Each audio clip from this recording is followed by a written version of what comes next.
Hello, everybody. Welcome back to the latest episode of Inside Inter Miami. I'm Michelle Kaufman, your co host. Andre Fernandez is still on vacation, but I am so excited. We have two special guests that I'm going to introduce you to right now who happen to be two of my closest friends and colleagues. We are the OGs. We are originals who were covering Inter Miami long before Lionel Messi got here. We have Andrea Llanes and her husband and coworker. I don't know how you describe yourselves. You guys are the dynamic duo, Jose Rodriguez. Um, so they're from Honduras. They know everything that you want to know about David Ruiz. So they're going to fill you in a little on that. And we have been covering this team together from day one, from before the team even started to the launch of the team to COVID through, Bizarro and Breckshay and all the different coaches, the arrival of Messi, all of the circus that followed the arrival of Messi that still continues today. And so we spent a lot of time together. And I thought it would be great to have them on to share their perspective on where the team is right now with 6 games left, with the playoff push coming, with Messi's contract about to be signed, Boosie's future, what's going to happen, Luis Suarez, what's going to happen. So we're going to talk about all of those things on the show today. I'd like to welcome Andrea and Jose. They work Well, for Thank you, Deporte Michelle. Total. Their official, I guess your official outlet is Deporte Total USA. Jose also writes for AFP, for Agence France Presse, and they translate him in English, Spanish, and who knows what other languages. Andrea is also all over the place. You would see her on the field in interviews. They basically cover Inter Miami for a lot of different outlets in Latin America and Central America. Right? Is that a correct introduction? that is correct. That is correct. That is very, very sharp, Michelle. I see you did your homework on the both of us. So yeah, no, Yes. it's I mean it's fun. It's fun to be with you on the pod. I've been watching for weeks now with Andre, and I think you guys do a good job. So I really like to listen to some other Into Miami podcasts, but there are only a few that I really from insiders, from people that, go day to day to training and that have been there for a while. So I'm happy to be on the pod, no doubt. Yes, it's Andrea? exciting to finally join you, Michelle. Thanks for the introduction. And we've been on this ride for years now, as you were saying. And I'm excited to finally join you to talk about Inter Miami on your podcast and the Miami Herald people that we love so much because we always do team ups in covering Inter Miami. So it's so good to join you and to talk about what is happening with Inter Miami. As you said, many juicy stuff that we have for you this day and on this podcast. Absolutely. So, as usual, Leo Messi is, leading the headlines. He always does, but especially now with the contract imminent. And I reported last week, and I stand by my story, that he has agreed to terms with Inter Miami's leadership. They have agreed to terms for a new multi-year contract, not just 1 year. So we're going to talk a little about that.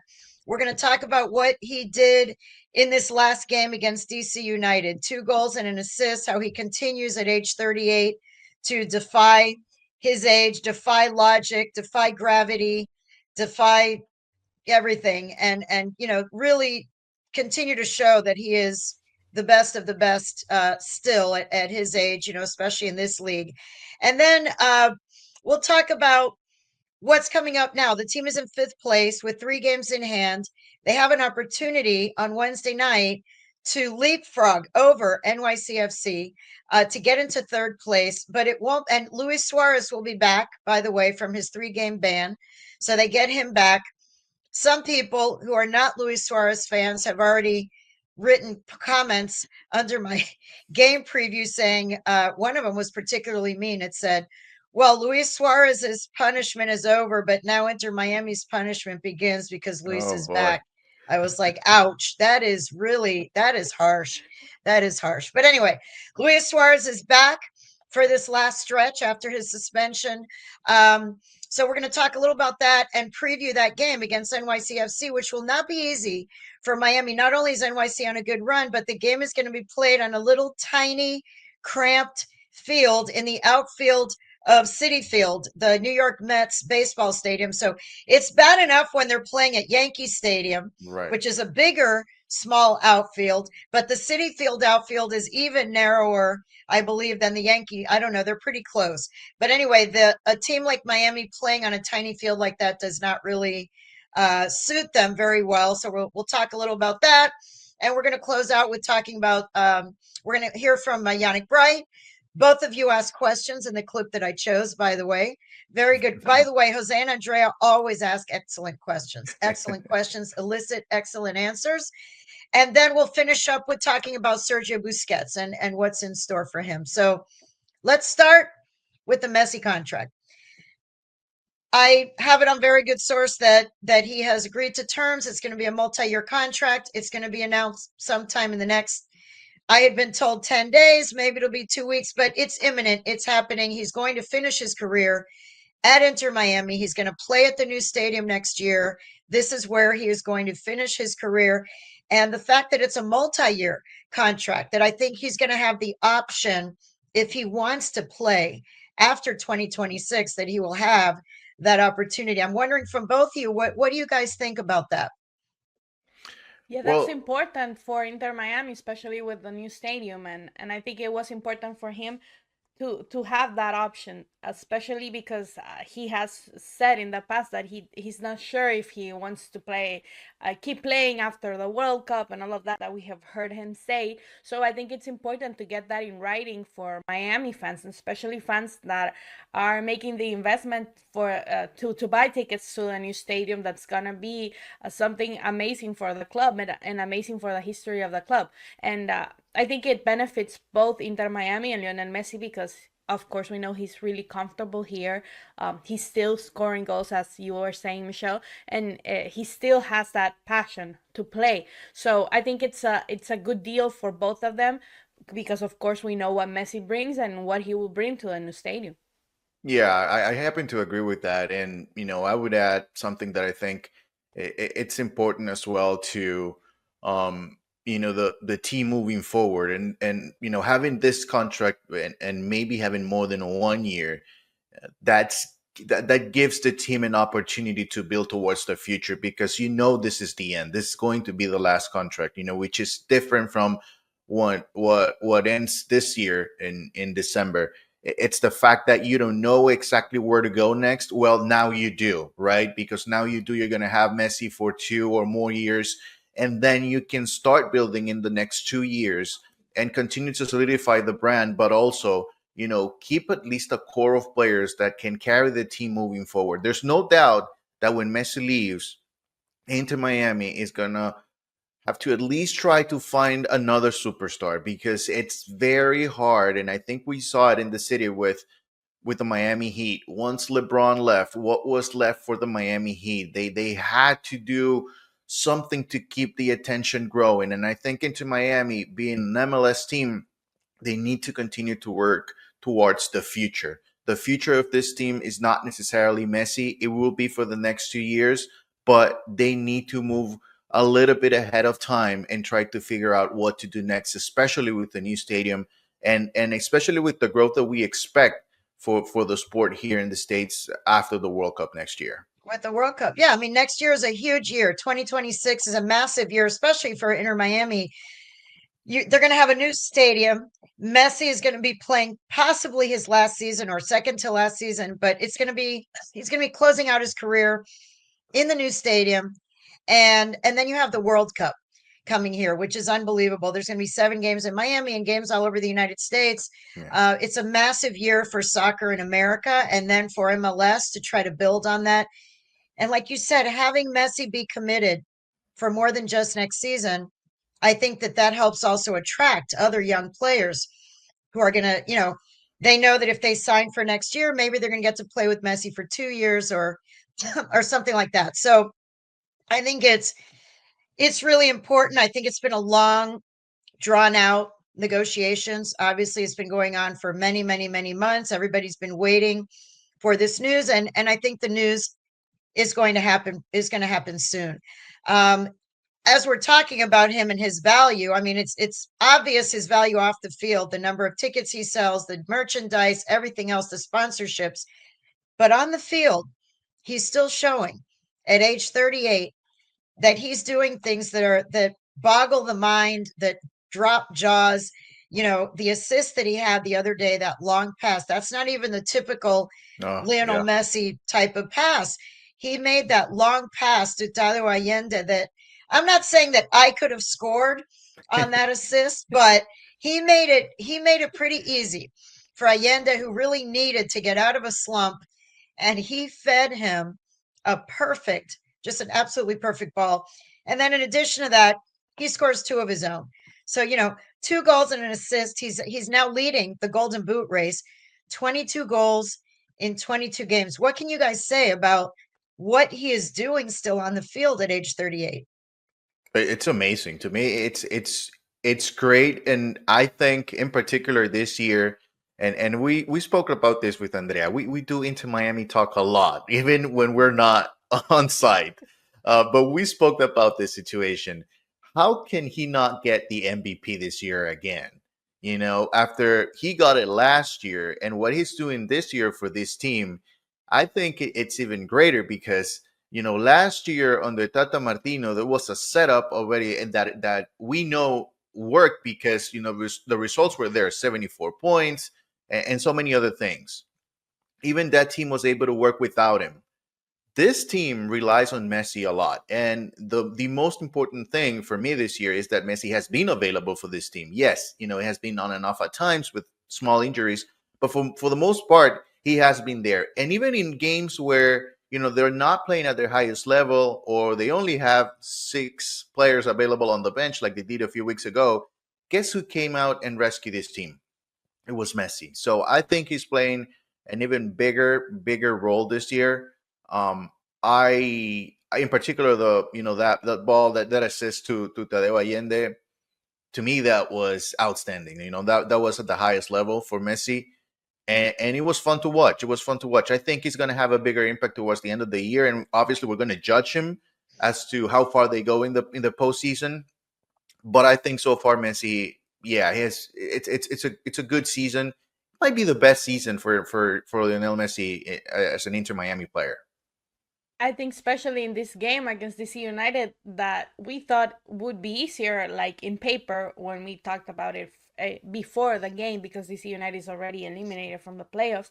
I think Messi was hyper important because he scored, as we are saying, he had the opportunity to score even a hat trick because he gave the penalty to Silvetti, Yeah. but he then assisted and then scored two more goals. For me, the assist is beautiful, but I think that my favorite goal and is the last one, because that's just typical Messi, right? You expect that from him, and it's, I think, his signature and a beautiful shot from out of the area. But I think he was important because even though DC United was already eliminated and we expected them to be an easier rival, DC United complicated things for Inter Miami in some spots of the game. So it's important for Inter Miami to have that Messi that can come, even though the team is struggling and it's not playing well, because we saw that Benteke goal, that goal was also beautiful because it comes from a cross, and Benteke on pure physicality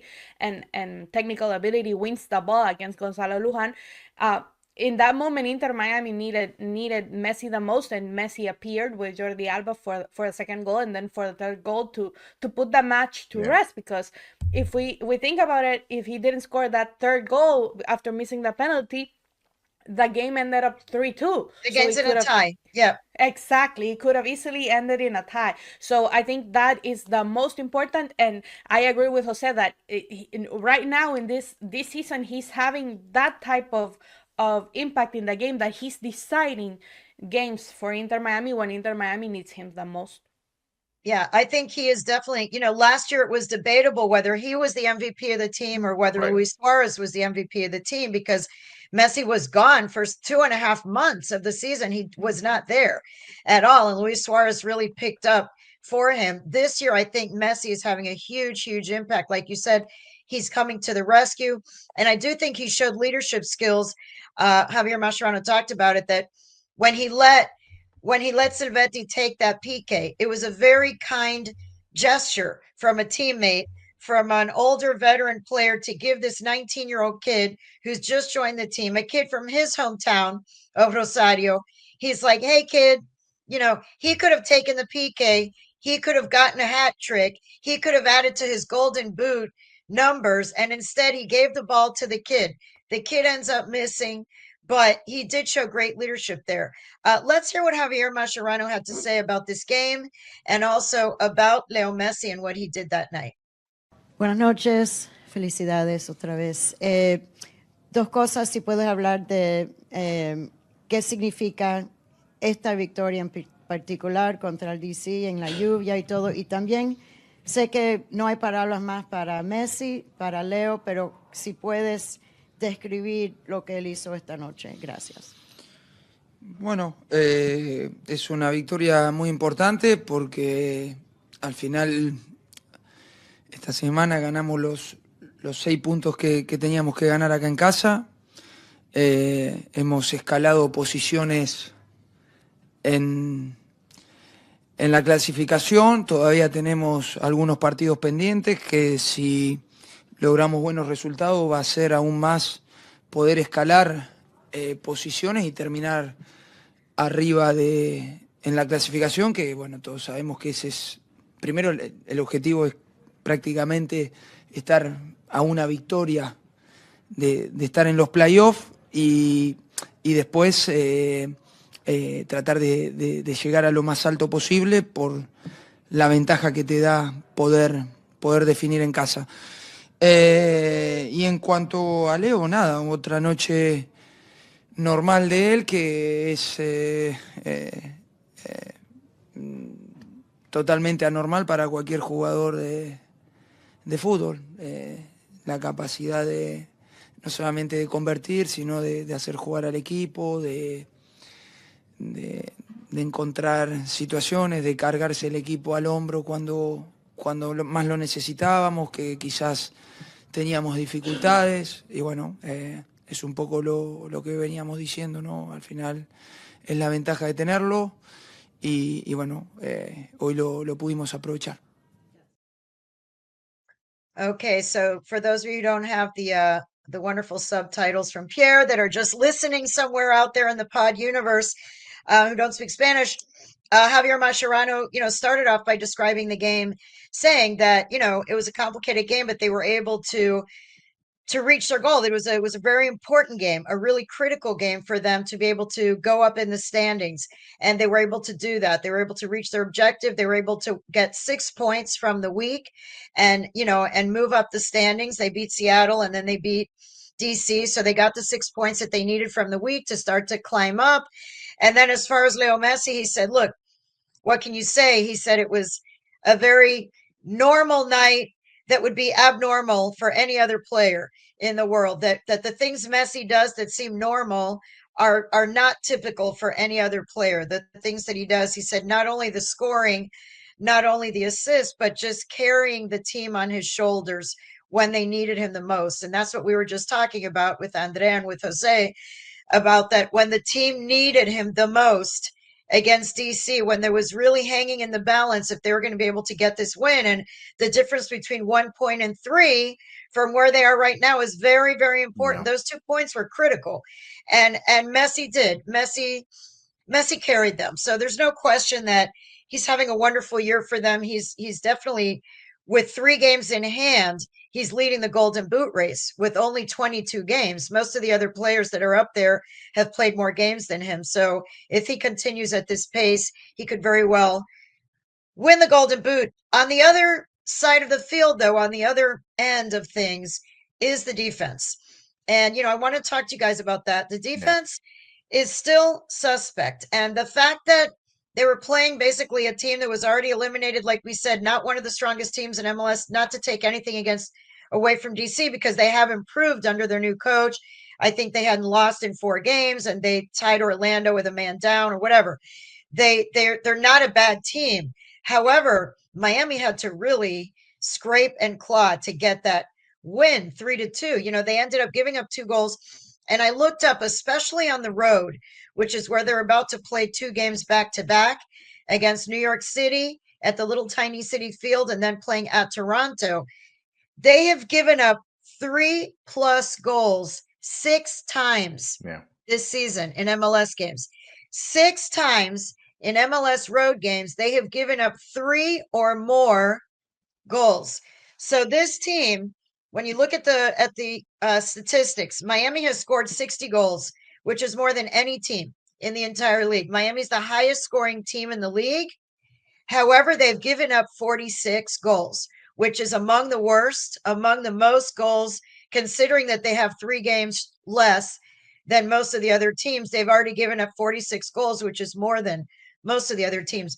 I just wanted to know from you two, because you follow the team, as closely as I do. Do you think that this is going to bite them in the end now, going into the playoffs, going into the stretch, or do you think they'll be able to survive? Or do you think the defense will improve? What do you think about the defensive side of the ball on this team? It's been difficult for Mascherano to find a solution, especially because he hasn't found a pair of central defenders to be the starting central defenders all games. Because when a coach has that, it's easier for them, right? Mascherano unfortunately hasn't been able to find a central defender pairing the whole year, and I think that makes it hard for him. Also, some injuries from players, having to rotate between Marcelo Weigand and Ian Frey has also been a problem because personally I prefer Ian Frey playing and defending also, but attacking and defending also. I mean, but I think he sees Chelo Weigand as a little bit more, having more experience than Ian Frey. But I think as a whole, the 4 players in defense, we know then Jordi's on the other side, and Jordi attacks more than he defends. So the other players are exposed, and that's always going to be a problem for this Inter Miami, because they, of course, Jordi Alba has an attack-minded personality, and that works. You saw the assist for Lionel Messi when Jordi gets to attack. You see what happens. But I think it's really concerning for them, especially if they cannot make it to the top of the table and grab the opposition that makes them play at home. I think Inter Miami would be a little bit more vulnerable, because I don't think the defense can change a lot from what we see now to the playoffs. I think it may only get worse if we get injuries and all of that, because then you get Noah Allen coming in with Falcon. I like that pairing, but then if there's an injury, you have to bring Gonzalo Lujanin, you have to bring Ian Frey, we have seen Mascherano bring a lot of players. So I think the most important thing for this team is to get points, to get that place that gets them games at home, because we saw against Seattle, one thing was the Leagues Cup final that was played away there in Washington, in Seattle, and another thing was the game that they played here. So I think it's important for them and for their defense, for them to take the places in the top of the table. Yeah, I think, I would add something to that. I think, the middle of the field, I think they can do a little bit more, especially on the road.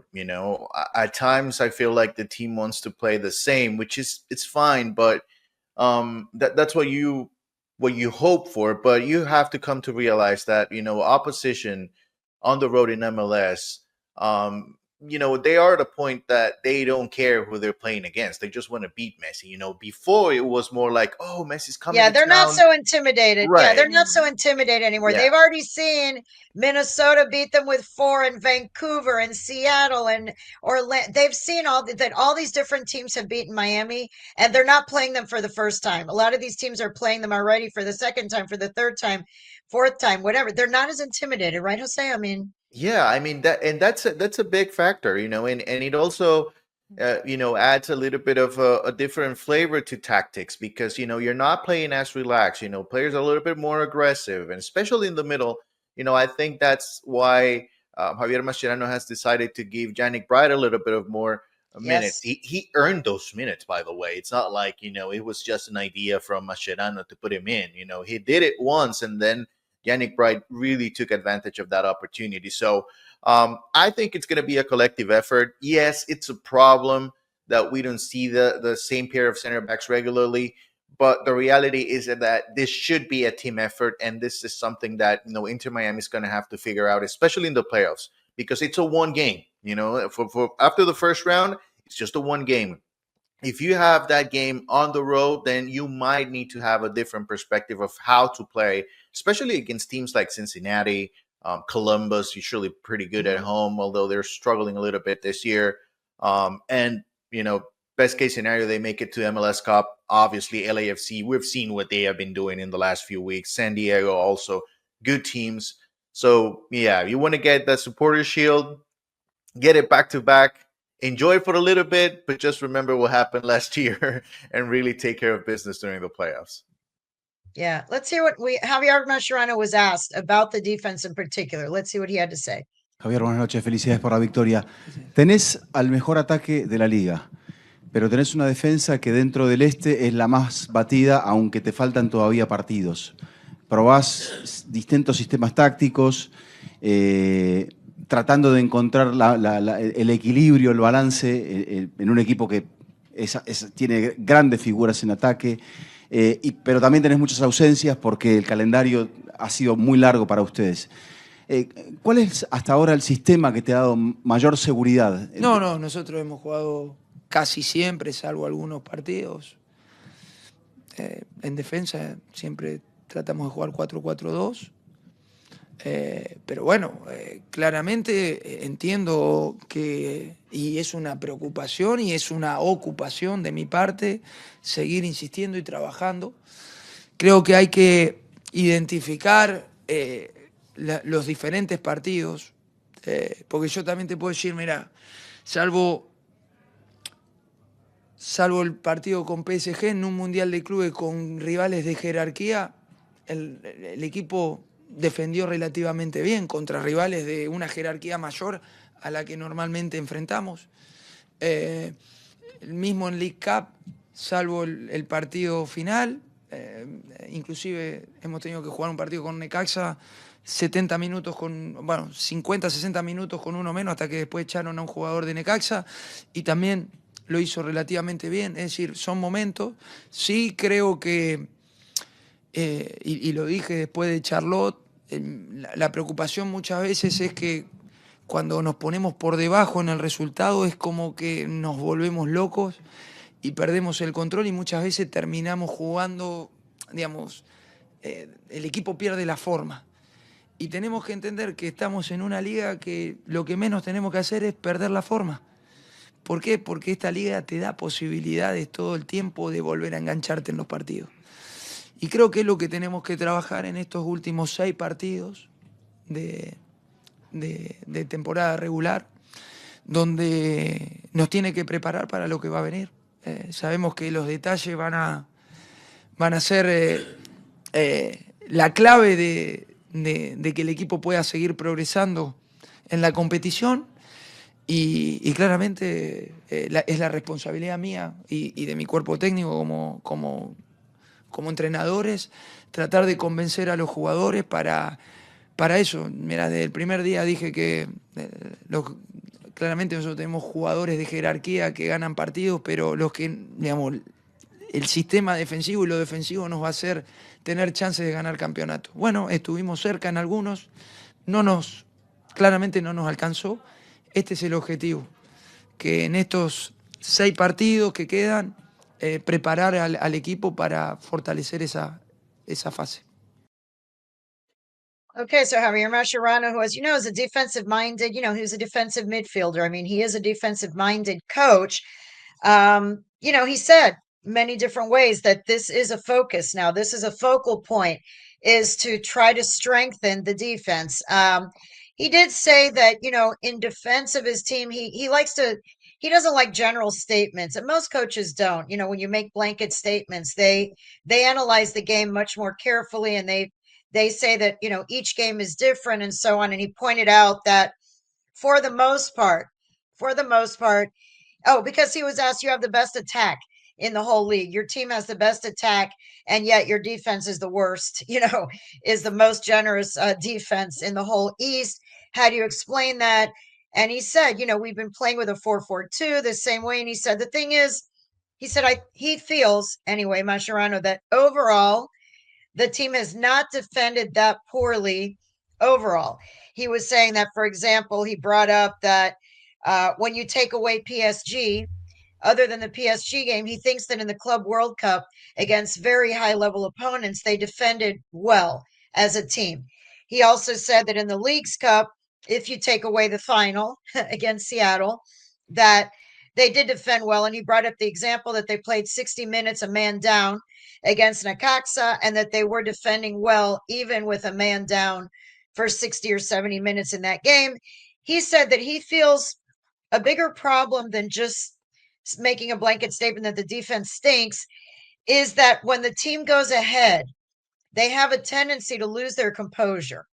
He says that to him is a bigger concern to him, that when the team goes ahead, they lose their composure, they lose their form, and then the other team typically seems to get a goal and counterattack very quickly. And he said that is something that they really need to focus on, is on the details, on keeping their composure.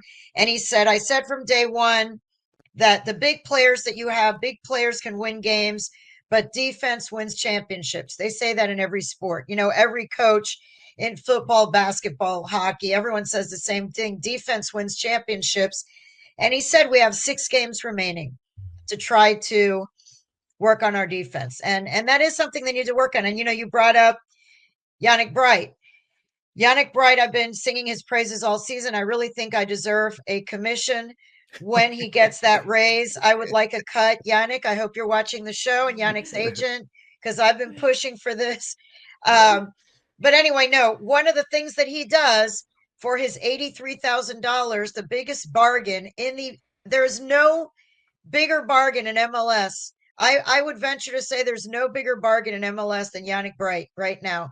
But what he does is, he is able to steal the ball, and he defends, and he breaks up plays, and he does things on the defensive side in the midfield that the team really needs. And he spoke after the game the other day, and Andrea and Jose both asked him good questions. He talked about the disappointment of giving up goals to DC United, and then he also talked about his own contract situation and some other things. Let's hear from Yannick Bright and those excellent questions that Andrea and Jose asked him.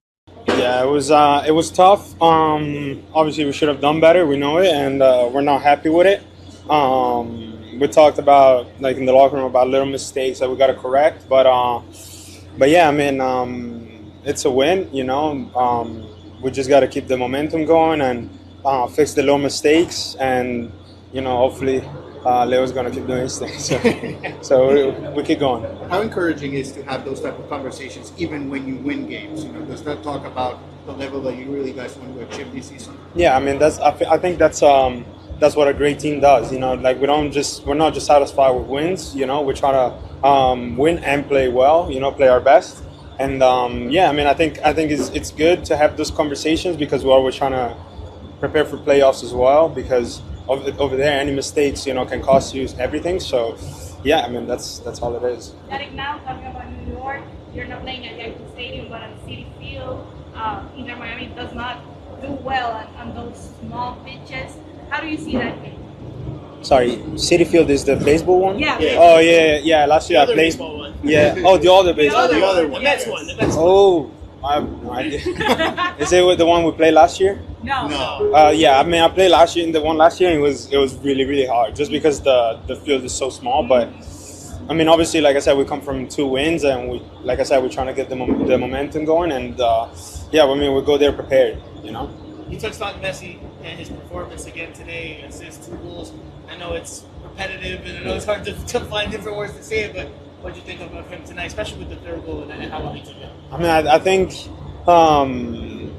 it's just like hard to get to that level where you always want to win and want to like do well, because there's not a single game that he probably like feels off. You know what I mean? It's always there, like scoring, assisting, and putting up plays for everyone, and it's just everywhere. And it's amazing to see, to witness. Is an honor for me to be there, and I mean it's great for us, I guess, overall, because I mean it makes everything easier. Jordi said that you were going to make it to Europe very soon. He gave you high praise. What does that mean to you that a player like that thinks that about you? I mean, you're talking about Jordi, right? Jordi. Yeah, Jordi's been the first one to talk about Europe with me, and he probably doesn't know, but that helped me a lot. Like it kind of gave me like a inner strength and confidence that like nobody else probably gave me. And I owe him a lot. He's a really nice guy. He's always there for me and for everyone. And yeah, I mean, I wish him the best in everything, and I appreciate him a lot. Last question. Noah got the contract extension. How happy are you for him? You seem really excited yesterday when we talked to him. Yeah, I mean, Noah's my boy, so I'm really happy for him. He deserves it. He's great, and hopefully he can go to Europe as well, like everybody else. He definitely got the potential, and yeah, I mean, I'm super happy for him, and hopefully I'm next. Hopefully I'm next. I love that last little kicker statement. Hopefully I'm next. By the way, I don't think MLS probably would not be thrilled with that clip from Yannick Bright, because twice he mentioned Europe. Like, Jordi is the first one who talked about Europe with me. And then he says, Noah Allen is, he deserves the raise that he got. And I'm sure he'll be playing in Europe too, like everyone else. I mean, they basically, at least Yannick Bright is definitely talking as if MLS is still a stepping stone to Europe, not a final destination. So I know MLS would like to be someday final destination. And obviously for Leo Messi, it's going to be a final destination. After everything else he did, this will be his final destination. But anyway, yeah, I thought it was interesting to hear from Yannick. What do you guys think about his future? Do you think he's going to stay here? Do you think he's going to go? What do you know? I think you have some inside intel here. Yeah, well, I've been digging into this because I find it hard to believe how it's been so long with Yannick Bright not getting an extension. But from what I hear, the conversations are much better now than what they were a few weeks ago, where they were just things were not adding up. What Yannick's camp There were wanted. big gaps. Yeah, Big there were gaps, big yeah. gaps, and I mean, he deserves a lot more than what he's earning right now, and I think his future is not with Inter Miami. I think he has a huge advantage with having an Italian passport, which Yes. it's going to take him places. I'm sure about that, especially what he has been showing in the last few weeks. It's not only about his capability of recovering the ball quickly, but he's playing with a lot of confidence right now. It feels like he belongs. I was just in going to that say the middle of confidence. field. He's acting like Yes. he belongs. Yeah, he's He not belongs. like Exactly. a He college plays kid in the trying. middle of two World Cup champions, and you cannot tell that he's not on that level. Exactly. That's exactly true. If you were to just drop off from Mars and land and watch a game, and you would say, which one of these players, is a World Cup champ, you would not know. I mean, he really is playing on the level next to Sergio Busquets and next to Jordi Alba and with, Messi, Suarez, and all these people. And he fits right in. Whereas, and he'll even say it himself, that when he first got here from University of New Hampshire, Yeah. Of he all was trying places. to fit in and trying to learn from Boosie and he was like the student trying to learn from the mentor. And I still think he is. He's still young.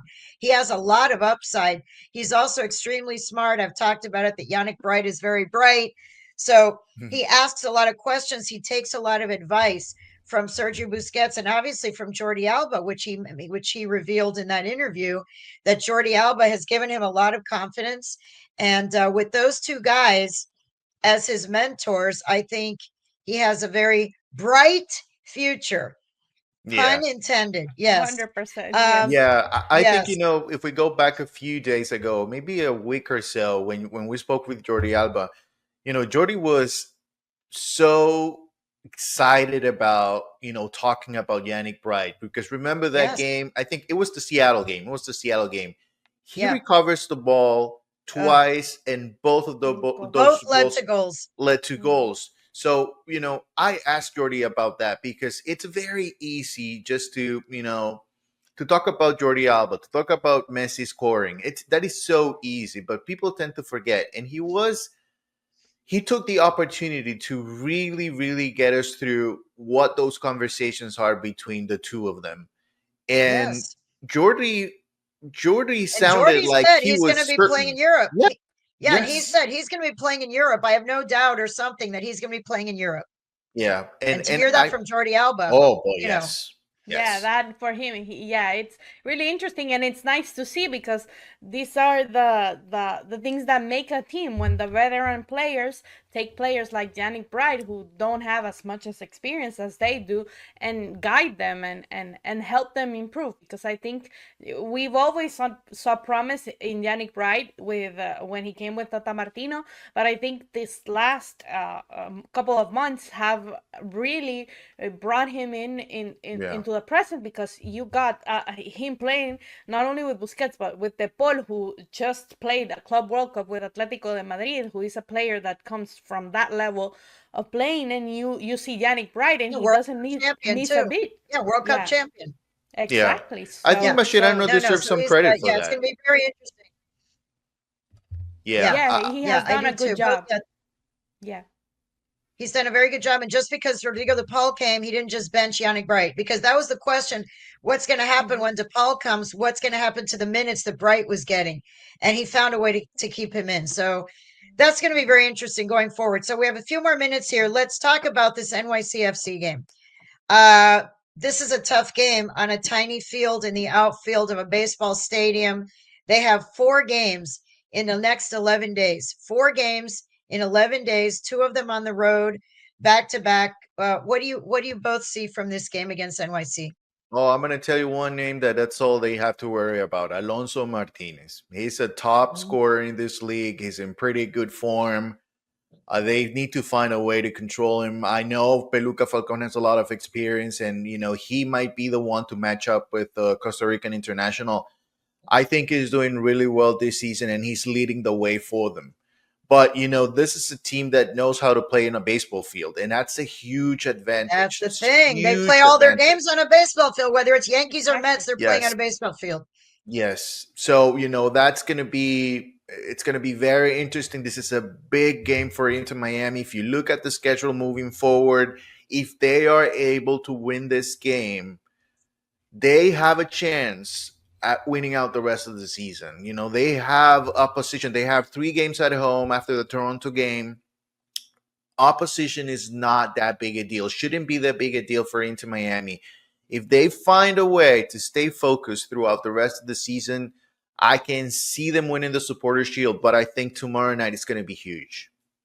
Yeah, I think tomorrow night is, as we say, a 6-point game because they are close on the table right now, and whoever wins is gonna get to stay on top. And I think the most of the problem of playing with a baseball field with this Inter Miami team is that the players don't have a lot of space. So especially for the type of players that Inter Miami has, They like that's a big space. problem. They like space to Exactly. create and to make To out to create, play exactly. to play their beautiful style of soccer. They're going to be crunched. They're going to be crunched into little space.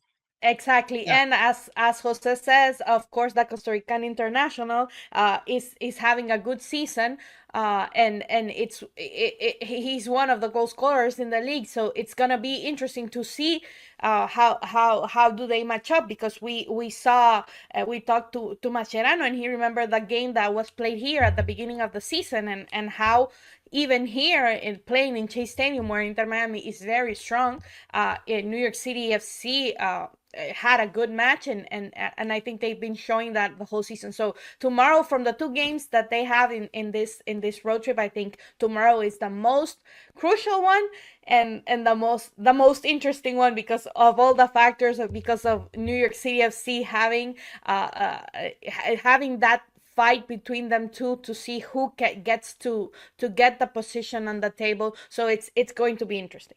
They are a playoff team Very. already. They are a Yeah. playoff team. Yeah, they're a playoff team. I know it's going to be very interesting. Before we close out with Boosie, give me 2 minutes on David Ruiz. I always joke that you guys are his godfather. You're not really his godparents, but you have covered him since his, young days. Tell us where he stands right now. He's still injured, right? What's going on with him with the Honduran national team? Is he going to be available? What's going on with him? Well, he got injured, at the last FIFA window. Very unfortunate because he came on as a substitute in the second half, and just like 9 minutes away from the end of the game, he felt some discomfort again. It's the same injury that has been bothering him for so long this year. But the good news is that initially, what they thought it would be a 6-week recovery, it's now closer. And he's doing, I think he's a little bit more into it right now. He's not as frustrated. He knows his body a little bit more. He knows the injury. He's trying to find a way around it, to get back on the field. Look, it's just like Messi is important to Argentina. David Ruiz knows how important he is to the Honduran national team, and this is a crucial moment for Honduras because it's the World Cup. The World Cup is 4 games away, and so he wants to be a part of that. Mascherano said a few days ago that he might be available. He might be available, but for Inter Miami, I think it's going to take some time until we see him on the field because of the FIFA window. Maybe just after the FIFA window, he'll be back, but he's getting there. Good. I'm glad to hear it. He's a good guy. I want to close out with Sergio Busquets. We spoke to him in August, about 1 month ago. He was asked about his future. He was very coy. He was very non-committal. He said, I'm not ready to make any announcement. I have to see how I'm feeling and so on. Then there's been a report out of Spain in the last, 24, 48 hours that he is going to retire at the end of the season, that he's going to announce it soon or whatever. There's been a lot of talk from people who have played with him, including Mascherano and others, that he would be a good coach. That coaching is probably in his future if he wants to, that everyone always says he's like a coach on the field anyway. What do you guys think about Busquets? Do you think, are his playing days done at the end of this season? I would like to think they are, Michelle, because I think he if you read between the lines in that press conference that we had with him a couple of months ago, I don't remember, but he said that he couldn't be a designated player because those spots were already taken. So if you read between the lines, that means that the he for I took it, in my opinion, he's not willing to come back and play not being a designated player. And that makes sense for him, right? Because he's making a couple of $1 million right now, and for him to come back, $8 million, exactly, more than a couple, a lot more than Yannick Bright. Yeah, exactly. And I don't think he will want to come back for $1 million. Imagine that, the rich people problems, right? But I don't can't come back for $1 million. I'm sorry. Yeah, sorry. Exactly. So, and Michelle, you were with me when we were in the Club World Cup, and I asked Luis Enrique about Mascherano, and you remember that he told me that if there was 2 players in his Barca days that he thought that would be coaches were Mascherano and Busquets. So I think that the signs are there, and if like we say in Spanish, cuando el río suena, piedras traes, because if we're hearing this rambling right now, I think it's because of something, and I think that he's finally made that decision. Yeah, I'll add something to the report that I that came out of Spain. I wouldn't be surprised if Busi ends up coaching here. I think he really likes the lifestyle here, from the get-go. Even before he signed with Inter Miami, when he came with FC Barcelona and played that friendly match, I'm sure everybody remembers that. Hopefully not everybody remembers the end result because it wasn't very good. But even at that time, when people asked him about MLS and about, the American lifestyle and the sports here, he knew almost everything. He knew everything about MLS, he had been following NBA it for a long time. And he goes to he goes to the Panthers games, to the hockey games. He goes to the Heat games. He goes to Marlin games. Mm-hmm. Yeah, he goes to all the games in town, all the different sports. He's really very Americanized as far as sports goes. He likes the Yeah. American sports scene. He seems to fit in. And I will throw in one last thing to finish this show, which I'm going to write, and which will be in MiamiHerald.com. I spoke to Javier Mascherano. I had a one-on-one with him about 2 weeks ago. And I asked him, and I saved this quote for this moment. I asked him about Boosie and his future. And I said, I mentioned about that quote that he and Busquets were the two players from Barca that were maybe the most likely to become coaches. And I said to him, do you think that maybe he would be like on the staff here, with Inter Miami next season or something like that? If he's not going to play, maybe he could be on the staff. And Javier Mascherano said, I don't see him as being on someone's staff. I see him as a head coach. He said, I see him as a head coach. He's just too big of a player. He's too smart of a guy. I think he's capable of being a head coach, not just being an assistant. Now, I don't know if that means right away that he would be a head coach right away, or would Right. he step into some staff role with this club and then become a head coach? Who knows how long Mascherano wants to deal with all that you have to deal with to be a head coach? I don't know. I do know that Boosie would make a great coach. Several people have said it now, including Mascherano, and it looks like maybe his playing days are over. So maybe we're going to see him on a sideline. The question is, when would that be and where? So Yeah. something to keep our eyes and our ears open for what's going to happen with Sergio Busquets. But the indications are that this is going to be his final season as a player for Inter Miami. So we'll And see what happens. what a story that's going to be for us, Michelle. To be a part Yeah. of, such a legendary career, and to be able to tell the story about the last few, years, couple of years, months. It's going to be, I think it's going to be quite emotional. Yes. And Suarez too. By the way, we didn't even talk about it, but he may be done also. We may be Right. seeing the end of two legendary careers in the next 6 weeks. So we're going to have a lot to talk about on this podcast. Anyway, I want to thank, I know we went a little long. I want to thank, it's because we have three people talking instead of two. But we had so much to cover. I want to thank Jose. I want to thank Andrea. Please follow their work at Deporte Total. They're on Instagram, they're on Twitter, they're everywhere, and also at AFP. Jose is always writing for AFP also, and you'll see Andrea running around doing all kinds of camera work, taking photos, doing interviews, asking great questions. So thank you so much for joining me. Thank you for the audience out there, whether you're watching on YouTube, whether you're listening. Thank you for always joining us. Tell all your friends, keep coming back, and we will see you next week.